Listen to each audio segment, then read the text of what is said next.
State press club Madhya Pradesh ने नारी शक्ति बंधन अधिनियम में संशोधन करने के लिए आहूत 3 दिवसीय विशेष सत्र पर केंद्रीय समूह चर्चा राजनीति में नया सवेरा का आयोजन किया है।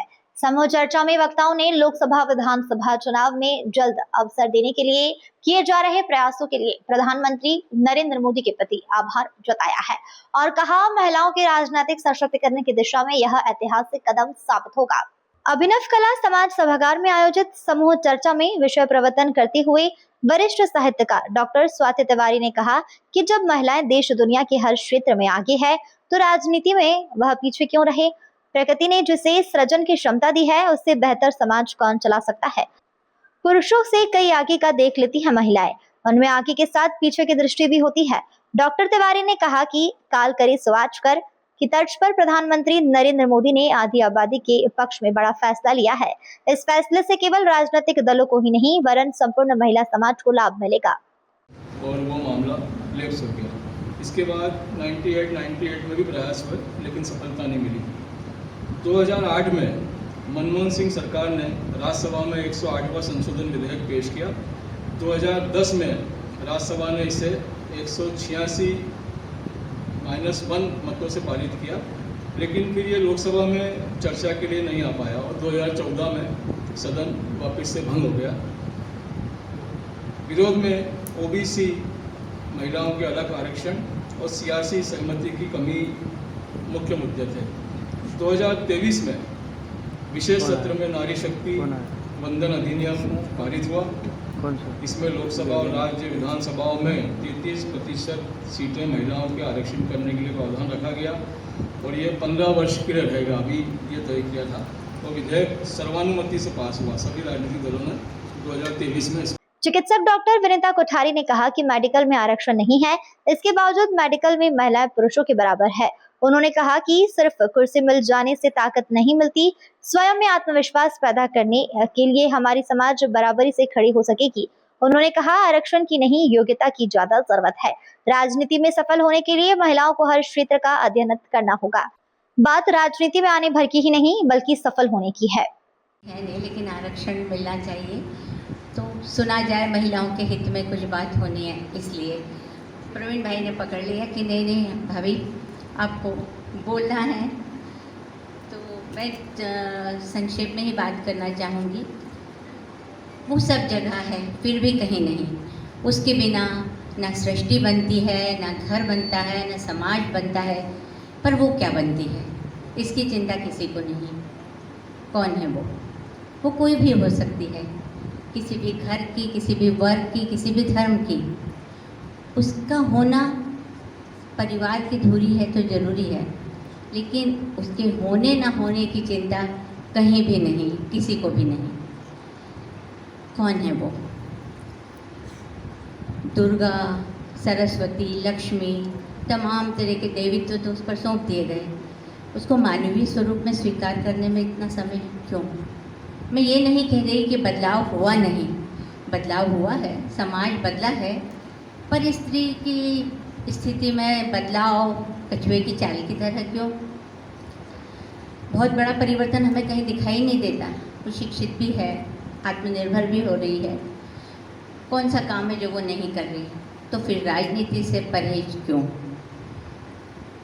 मैं जो ये संशोधन हुआ उसका स्वागत करती हूँ और मैं उम्मीद करती हूँ कि हम सब इसका स्वागत करेंगे।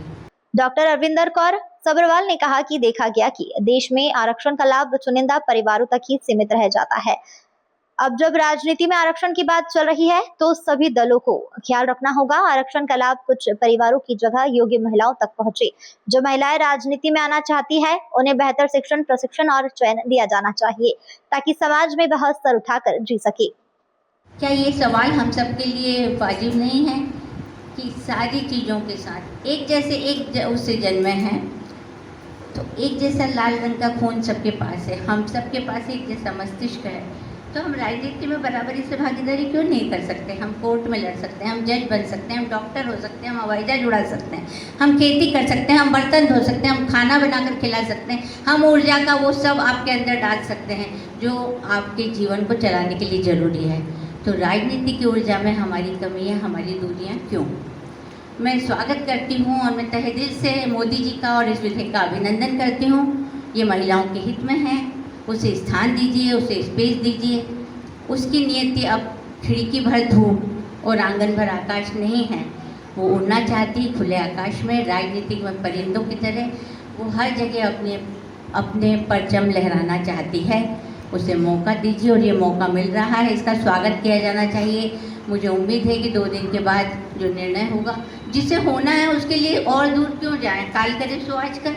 यदि हो रहा है तो अभी इसका निर्णय हो जाए।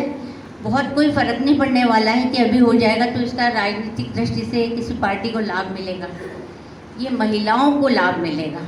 हमें ये सोचना चाहिए कि आधी आबादी को जिससे लाभ हो रहा है वो हर घर का लाभ है। एक स्त्री को लाभ नहीं दे रहे हो। कहते हैं कि एक स्त्री जब शिक्षित होती है तो पूरा परिवार शिक्षित होता है। एक पुरुष की शिक्षा, एक बालक की शिक्षा एक पुरुष की शिक्षा है, लेकिन एक बालिका की शिक्षा एक पूरे परिवार की, समाज की शिक्षा है। तो जब हम इस तरह की बातें करते हैं, जब हम इस तरह का सोचते हैं, तो एक स्त्री जब राजनीति में आएगी तो नीति निर्णायक के रूप में वो निश्चित रूप से कोई नया आयाम रचेगी, नया इतिहास रचेगी। और हम देखेंगे कि जहाँ तरह तरह की करप्शन है, तरह तरह की हमारे समाज में विडंबना है, राजनीतिक विडंबनाएं हैं, मुझे लगता है उसमें महिलाओं के आ जाने से बहुत सारी चीज़ों में कमी आएगी। मैं स्वागत करती हूँ और मैं चाहूँगी कि मोदी जी के इस निर्णय में हम सब उनके साथ एक मत से खड़े रहें। 2 दिन बाद इसका फैसला हो, इसकी शुभकामनाओं के साथ मैं आप सबको सुनना चाहती हूँ। तहे दिल से धन्यवाद प्रवीण भाई, आपने मुझे मौका दिया। क्षत्रिय मराठा महिला संगठन की राष्ट्रीय अध्यक्ष स्वाति युवराज काशरुत ने कहा कि वर्तमान में देश की संसद में महिलाओं का प्रतिशत 14 है, जो बढ़ाकर 33% हो जाएगा। जब देश का नेतृत्व महिला राष्ट्रपति और ऑपरेशन सिंदूर का नेतृत्व महिला कर सकती है, तो राजनीति में भी हम कामयाब होकर दिखाएंगे। उन्होंने कहा, इतिहास गवाह है कि वीरांगनाओं ने हमेशा देश को संकट से बचाया है। अब विधानसभा, लोकसभा में आकर महिलाएं अपनी शक्ति का परिचय देंगी।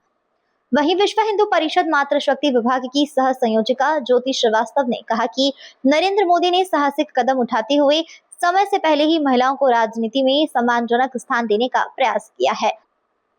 उम्मीद है 3 दिवसीय विशेष सत्र में आवश्यक संशोधनों के साथ 33% आरक्षण का बिल पारित होकर विधानसभा, लोकसभा चुनाव पर लागू हो जाएगा। उन्होंने कहा, इस फैसले से हर क्षेत्र में महिलाएं राजनीति में आगे आएंगी, क्योंकि मातृशक्ति में राष्ट्र शक्ति समाहित है। उन्होंने राजनीतिक दलों से आग्रह किया है कि चयन प्रक्रिया में चरित्रवान व्यक्तित्व को प्राथमिकता दे। उन्होंने बताया कि भारतीय जनता पार्टी ने मोबाइल नंबर पर मिस्ड कॉल देकर आरक्षण अधिनियम को समर्थन देने का आग्रह किया है। भारत माता की जय श्री राम। मेरी शुरुआत हमेशा भारत माता के जयकार से ही होती है। माँ भारती के श्री चरणों में प्रणाम करते हुए मैं सर्वप्रथम आदरणीय प्रवीण भाई साहब को धन्यवाद देना चाहूँगी कि मुझे इतने अच्छे आयोजन में नारी शक्ति वंदन अधिनियम का जो समूह चर्चा आयोजित किए है, तो मंच पे मंचासीन सभी शक्तियों को और यहाँ पर जो मातृशक्तियाँ विराजित है और जो प्रबुद्ध वर्ग विराजित है, उन सबको मैं नमन करती हूँ, वंदन करती हूँ, अभिनंदन करती हूँ। वैसे तो स्वाति ताई ने सारा विषय बड़े अच्छे से बता दिया है और उसके बाद फिर स्वाति काशिद दीदी ने इतना अच्छा विषय रख दिया है कि अब इस विषय पर मैं ज़्यादा क्या बोलूँ। लेकिन फिर भी चूँकि 16, 17, 18 को हमारा नारी शक्ति वंदन अधिनियम प्रस्ताव आदरणीय मोदी जी संसद में लाने जा रहे हैं और उन्होंने कल जो नारी शक्ति वंदन अधिनियम के लिए जो बोला, उसमें उन्होंने पूरी नारी शक्ति के लिए क्या क्या ना बोला, आप बताइए। सैनिटरी पैड तक का बोल दिया। इतना अच्छा भाषण उन्होंने दिया, इतनी अच्छा वक्तव्य उन्होंने दिया कि उसको सुनकर पूरा भारतवर्ष हर्षित है। तो नारी शक्ति वंदन अधिनियम जो आने वाला है, ये 2023 में इसका प्रस्ताव पास हो चुका था। 106वां संशोधन था ये, और अब ये 16, 17, 18 को मैं अग्रिम आप सभी को बधाइयाँ देती हूँ, शुभकामनाएं देती हूँ कि ये प्रस्ताव पास हो जाएगा। तो करतल ध्वनि से आप सब इस नारी शक्ति वंदन अधिनियम का क्या बोलना चाहिए, स्वागत कीजिए। ये बहुत ही स्तुति तुल्य है। ये जो सदी है अब 21वीं सदी, और ये जो वैशाख का महीना है, चैत्र पूर्णिमा स्वातिताई चली गई, अब आजकल वैशाख पूर्णिमा शुरू हुई है, तो वैशाख के मंथ में इतना अच्छा नारी शक्ति वंदन हम करने जा रहे हैं। तो ये 21वीं सदी का जो निर्णय है, इसमें नारी शक्ति को नीति के विस्तार में उनका सहभागिता रहेगी, और वो जो मार्गदर्शन हर वर्ग की मातृशक्तियाँ, मैं चाहती हूँ मोदी जी का जो सपना है, मोदी जी की जो परिकल्पना है, इस 33% आरक्षण में जो मोदी जी की परिकल्पना है, वो परिकल्पना है कि हर वर्ग की, हर क्षेत्र की नारी इस राजनीति से जुड़ेगी, और 2029 में जो चुनाव प्रक्रिया में मातृशक्तियों का चयन होगा, वो बहुत ही, मेरे हिसाब से मैं 2 बिंदु केवल इस पर बोलना चाहूँगी कि वो चयन मेरे हिसाब से सबसे प्रथम जो बिंदु होना चाहिए कि मातृशक्ति का चयन कैसे हो। तो मैं मोदी जी को इस मंच के माध्यम से ये बताना चाहती हूँ कि मोदी जी, इस चयन प्रक्रिया में आप सबसे पहले उन मातृशक्तियों को चुनिए जिनकी चरित्र की महानता है, जो चरित्रवान है, जिनका व्यक्तित्व महत्वपूर्ण है, जो जरा सी बात में आगे पीछे ऊपर नीचे हो जाती है, उन स्त्रियों को, उन मातृशक्तियों को राजनीति से दूर भगाइए। क्योंकि मैं इस मंच के माध्यम से ओपनली बोलना चाह रही हूँ कि सोशल मीडिया ने इतनी गंदगी मचा रखी है कि हम विधर्मियों को बोलते हैं कि विधर्मी ऐसा करते हैं, विधर्मी ऐसा करते हैं। नहीं, हिंदू समाज के भी पुरुष कुछ कम नहीं। ये मैं इस मंच के माध्यम से बोलना नहीं चाह रही थी, पर चूंकि प्रवीण भाई साहब आप इतने सम्माननीय हो मेरे लिए, और ये मंच मुझे इतना अच्छा लगा, और यहाँ पर इतनी अच्छी मातृशक्तियाँ जुड़ी है, तो मुझे बोलने में संकोच नहीं होता कि हमको इस चयन प्रक्रिया में चरित्र की महानता जरूरी है। कार्यक्रम को वरिष्ठ पत्रकार रचना जौहरी, शीतल राय, डॉक्टर सुनीता श्रीवास्तव, महिला कांग्रेस कमेटी की पूनम मेमरूट एवं भाजपा नेता शिवानी द्वारा संबोधित किया गया। उन्होंने कहा कि इस फैसले से न केवल आधी आबादी का सम्मान बढ़ेगा, बल्कि उन्हें देश के विकास में फैसले लेने की आजादी भी मिलेगी। उन्होंने कहा, सिर्फ आरक्षण से बात नहीं बनेगी, हमें मिलकर एक माहौल तैयार करना होगा जिसमें महिलाओं को इस क्षेत्र में आने पर गौरव महसूस हो। प्रारंभ में state press club Madhya Pradesh के अध्यक्ष प्रवीण खारेवाल ने महिला आरक्षण को लेकर 1975 से लेकर 2023 तक उठाए गए कदमों की जानकारी दी। उन्होंने बताया कि विशेष सत्र बुलाकर सरकार नारी शक्ति वंदन अधिनियम विधेयक को संशोधन करना चाहती है। सरकार चाहती है 2011 की जनगणना परिसीमन के आधार पर वर्ष 2029 के लोकसभा चुनाव में 33% सीटों का आरक्षण लागू हो जाए। कार्यक्रम का संचालन पंकज क्षीरसागर द्वारा किया गया। Women's press club Madhya Pradesh के अध्यक्ष शीतल राय ने आभार व्यक्त किया।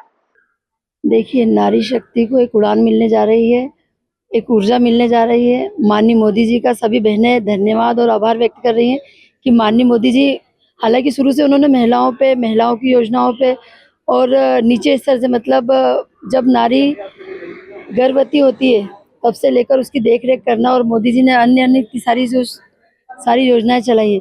आज मोदी जी ने एक नया किया है कि राजनीतिक में उनको 33% आरक्षण देकर एक नई ऊर्जा और एक नई उड़ान दी है। इसे देखते क्योंकि आज बड़ा सीएम भी इंदौर में थे, उन्होंने भी महिलाओं के लिए काफी उद्बोधन दिया। तो माननीय मुख्यमंत्री हमारे डॉक्टर मोहन यादव जी जिस तरह से बहनों के लिए उन्होंने इतनी योजनाएं और बहनों का बहुत सम्मान करते हैं, और आगे के आगे देखिए आप, अभी पिछली बार पार्षद में ही 50% आरक्षण का था, पर उससे कई ज़्यादा बढ़ चढ़कर बहनों को टिकट मिले, बहनें पार्षद बनी और सब नेतृत्व कर रही हैं। मैं खुद वार्ड नंबर 6 की पार्षद हूँ और खुद ही नेतृत्व करती हूँ, और मेरा पूरे वार्ड का काम भी देखती हूँ। जो भी करना रहता है मैं स्वयं ही करती हूँ। तो हमें तो माननीय मोदी जी को हमारी तरफ से बहुत बहुत धन्यवाद और आभार व्यक्त करते हैं कि उन्होंने बहनों के लिए यह आरक्षण लागू करने का निर्णय लिया। इंदौर से नेशन टाइम की रिपोर्ट।